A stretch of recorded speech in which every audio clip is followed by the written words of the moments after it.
তো আমি বেরিয়ে পড়েছি প্রথমেই মাছ কিনতে যাওয়ার জন্য। তো বাজারে গিয়ে দেখি কাতলা মাছ, তাও আবার 1/2 কেজি সাইজের। দেখে একটু অবাকই হয়েছিলাম, কারণ আমি এই প্রথমবার কাতলা মাছ 1/2 কেজি সাইজের দেখলাম মাইসোরে। এর থেকে ফিরে এসেই প্রথমেই পোঙ্গল বানানোর জন্য কিছুটা ডাল আর কিছুটা চাল একসাথে নিয়ে প্রেসার কুকারে দিয়ে দিলাম। ডাল আর চালের পরিমাণটা যাতে সমান সমান থাকে। পরে একটি প্লেটে গোটা জিরে, গোলমরিচ, আদা রসুনের বাটা, কারি পাতা, কাঁচা লঙ্কা, গোলমরিচের গুঁড়ো একসাথে রেডি করলাম। এরপরে কড়াইয়ের মধ্যে তেল দিয়ে সে গোটা জিরে আর গোটা গোলমরিচটা তেলের মধ্যে অ্যাড করে দিয়ে ভালো মতন নাড়াচাড়া করে নেওয়ার পর সব কিছু একসাথে ঢেলে দিলাম, আর সাথে একটু হিংও দিয়েছিলাম। নিয়ে ভালো মতন নাড়াচাড়া করার পর যতক্ষণ না জিনিসটা ভেজেও আসে, ভালো মতন ভাজা হয়ে যায়, ততক্ষণ নাড়তে থাকলাম। তারপরে একটু গোল্ডেন ব্রাউন হওয়া পর্যন্ত ভালো মতন নাড়তে থাকলাম। আর তারপরে একটু নারকোল কুচিয়ে রাখা দিয়ে ভালো মতন ফ্রাই করতে থাকলাম, যতক্ষণ না নারকেলটা একটু ভালো মতন সেদ্ধ হয়ে আসে আর ফ্রাই হয়ে আসে। তো এরপরে একটু পরিমাণ মতন হলুদ আর পরিমাণ মতন লবণ দিয়ে দিলাম, আর লবণটা যাতে টেস্ট অনুযায়ী দিলাম। এরপরে ভালো মতন নাড়াচাড়া করে নিয়ে সেদ্ধ করে রাখা চাল আর ডালটাকে মিশিয়ে দিলাম। নিয়ে ওপর থেকে নিচে ভালো মতন ঘেঁটে নিলাম, যাতে নিচের দিকে কড়াইয়ের মধ্যে লেগে না যায়। লেগে গেলে পরে টেস্টটা খারাপ হয়ে যাবে, পুড়ে যাওয়ার সম্ভাবনা থাকে। ভালো করে নাড়াঘাটা করার পর আমি শেষের দিকে একটু জল অ্যাড করে দিয়েছিলাম, কারণ খুব থিক হয়ে গেছিলো বলে। আর পোঙ্গলটা প্রায় খিচুড়িরই মতন, কিন্তু এই যা গোলমরিচের পরিমাণটা বেশি থাকে বলে টেস্টটা একটু আলাদা হয়। আর লাস্টে একটু ধনেপাতা কুচি দিয়ে নামিয়ে নিয়েছিলাম। নামানোর আগে একটি হাতার মধ্যে ঘি, কারি পাতা আর একটু হিং ভালো মতন করে গরম করে নিয়ে পোঙ্গলের মধ্যে অ্যাড করে দিলাম, যাতে ছকটা ভালো মতন আসে আর সেন্টটা যাতে ভালো হয়। তারপরে করে নাড়াচাড়া করে নিয়ে এইভাবেই তৈরি হয়ে যায় কর্ণাটকা স্পেশাল মকর সংক্রান্তি ফুড পোঙ্গল। এরপরে আমি মার্কেট থেকে কিনে আনা মাছটাকে বের করে ভালোভাবে কেটে নিয়ে পিস পিস করলাম।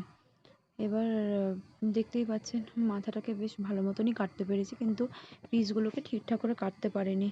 লেজটা খেতে আমি খুব ভালোবাসি, তাই লেজ পিসটাকে একটু বড় করে রেখেছি, কিন্তু অনেকদিন পর মাছ কাটলাম তো ঠিকঠাক করে কাটতে পারিনি।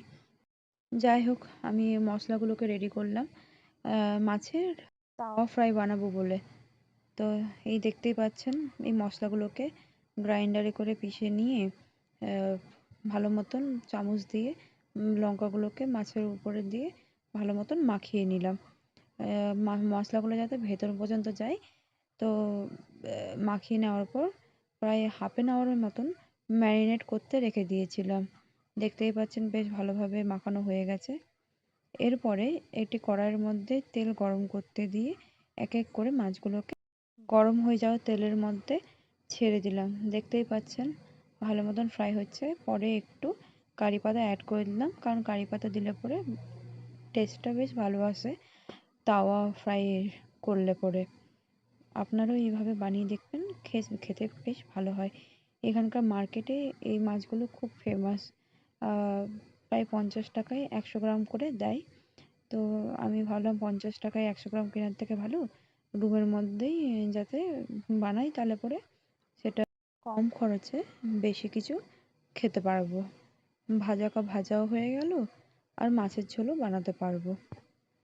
এরপরে মাছগুলোকে এক এক করে উল্টে নিয়ে দেখতেই পাচ্ছেন বেশ ভাজা হয়ে গেছে। এভাবেই আপনারাও বানিয়ে দেখবেন। এটাকে এখানে ফিশ কাবাবও বলে থাকে। এরপরে আমি কোকোনাট চাটনি বানানোর জন্য নারকোল, ধনেপাতা, কাঁচা লঙ্কা, আদা আর একটু গোলমরিচ গুঁড়ো সব পেস্ট করে নিয়ে একটি হাতার মধ্যে শুকনো লঙ্কা, কারি পাতা, গোটা সর্ষে অ্যাড করে নিয়ে ভালো মতন করে তেলটাকে ছক দেওয়ার জন্য গরম করে নিয়ে সেই বেটে রাখা নারকোলের মধ্যে দিয়ে দিলাম। ব্যাস এভাবেই তৈরি হয়ে গেল কোকোনাট চাটনি। এটা আপনি ধোসার সাথেও খেতে পারেন, কিন্তু পোঙ্গলের সাথে খেতে ভালো হয় বলেই এই কম্বিনেশনটা আমি বানিয়েছিলাম। তো এরপরে আমি সেই বড়া বানানোর জন্য বিউলির ডাল নিয়ে নিয়েছিলাম।